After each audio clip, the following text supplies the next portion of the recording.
You planned everything perfectly. The flight booked, bags packed. You even arrived early. But then, right at the gate, they say you're not flying today.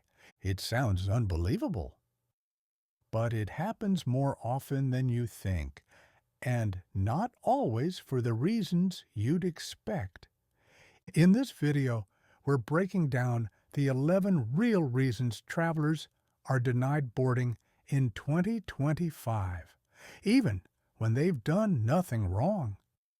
Stick around, because knowing what to look out for can save you from a vacation that never gets off the ground. Let's start with the number one reason people are turned away. Document and ID issues. Under this category, there are four main culprits. First up, a mismatch between your ticket and your ID. It could be a missing middle name, a typo, a nickname instead of your legal name. It doesn't take much. One traveler almost missed her flight because her ticket said Rebecca Schulze, but her passport said Rebecca Ann Schulze. That missing middle name nearly cost her the entire trip. TSA rules are strict. Your ticket must match your government-issued ID exactly. If your ID shows a middle name, it must be on the ticket. If it doesn't, then just your first and last names are fine. Nicknames, maiden names, abbreviations. All of them can trigger a mismatch, and that can flag your ticket. Spot it early, and you may be able to fix it by contacting the airline. Bring your ID and be ready to pay a fee, often around $100. But catch it at the airport? That's a bigger problem. Head straight to the counter and explain.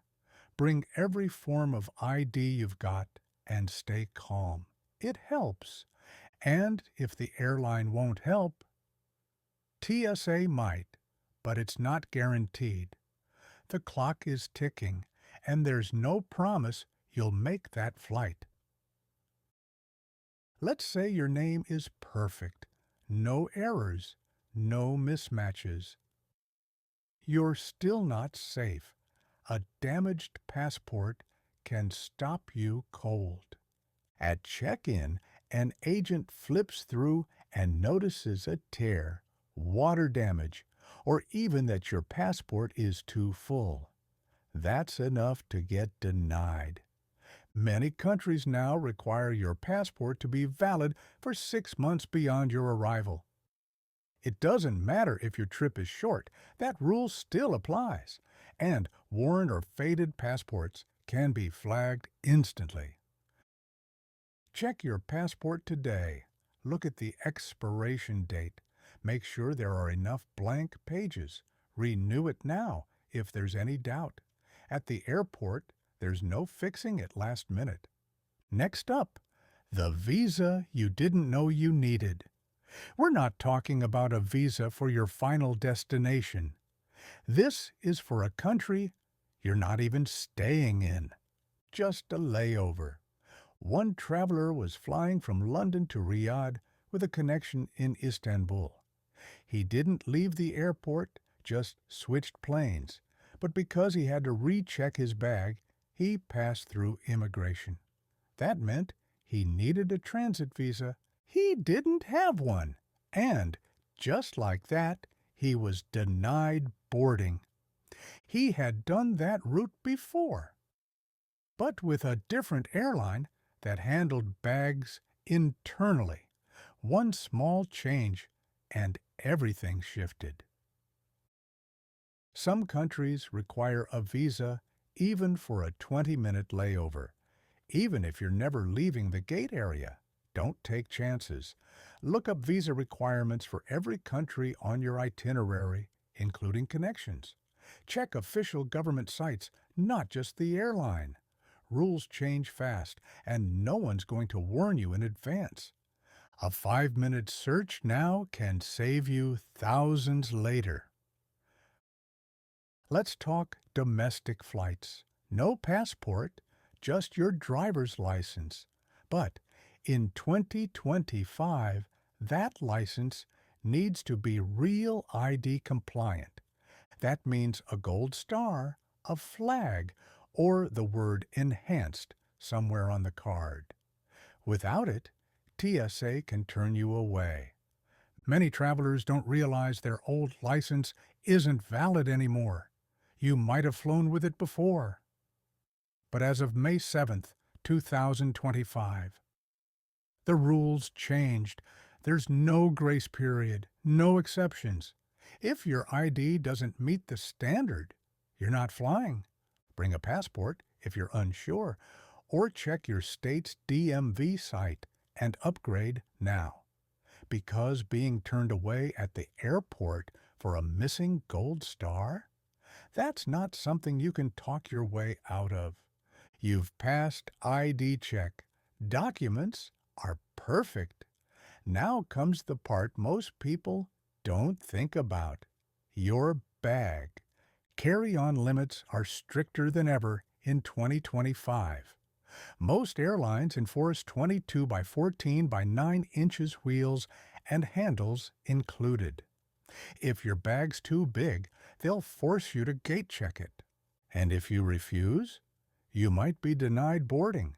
It doesn't matter how much you paid or how careful you were. If the agent says your bag won't fit, that's the final word. It's happened to musicians, photographers, and business travelers. One violinist was denied boarding when her antique instrument couldn't fit overhead. She refused to check it. The airline didn't budge. She missed her flight. Always check your bag's measurements before leaving home. If it's even close, assume it'll be checked. Don't argue with gate staff. You won't win, and you might not fly. Now let's talk timing. You arrive at the counter with your bags and a smile, but the agent tells you check-in is closed. The plane hasn't left. The gate is open, but your trip is over. Airlines set firm cutoffs, 30 to 60 minutes before departure, depending on the route. Once that window closes, you're out. The system locks. Agents can't override it.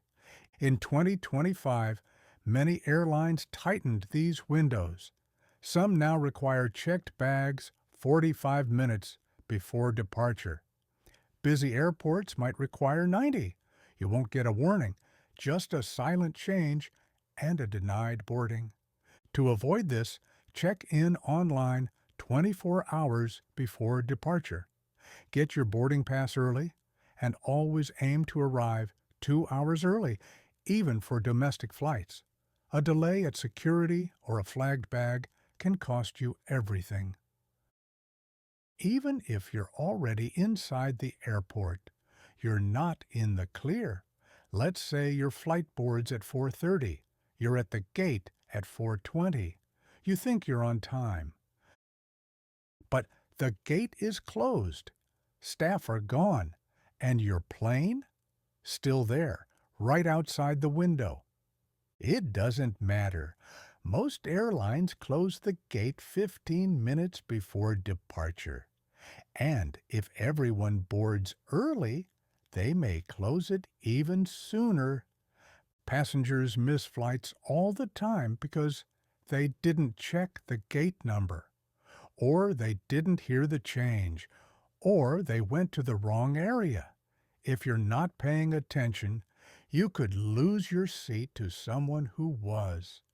Go to your gate early, stay there, watch the screens, listen to announcements. Missing a flight while sitting in the terminal, that's one of the most frustrating ways to ruin a trip. Next, let's talk about overbooking. Yes, it still happens.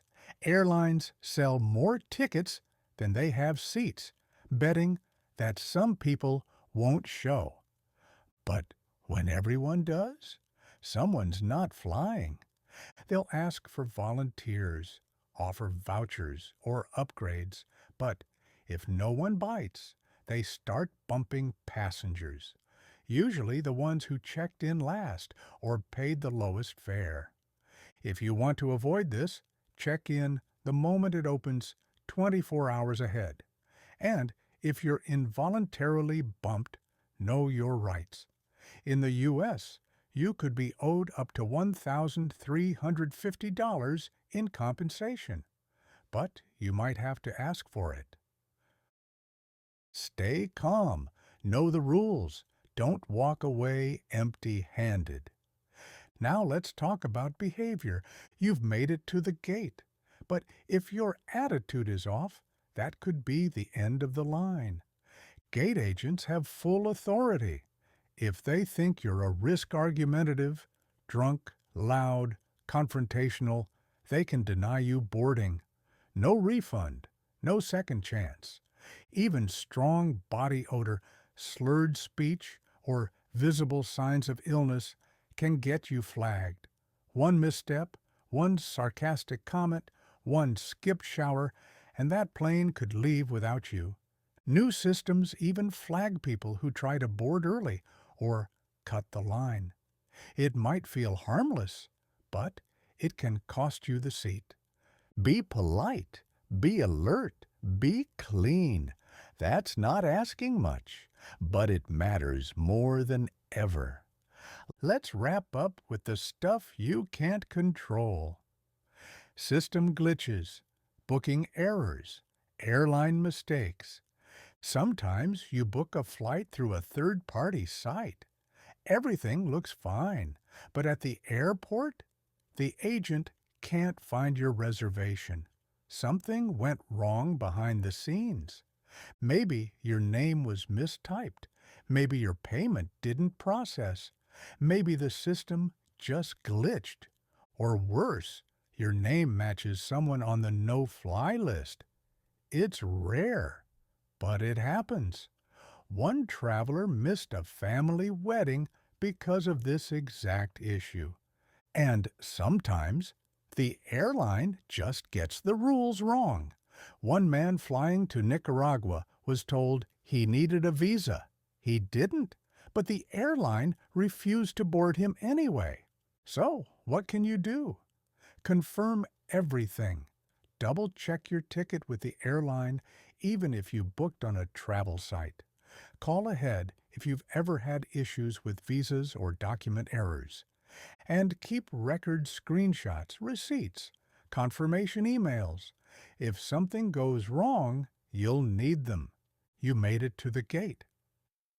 Boarding is underway, but the agent scans your pass and says, "You're not flying today." That's exactly what happened on a flight from Porto to Bristol.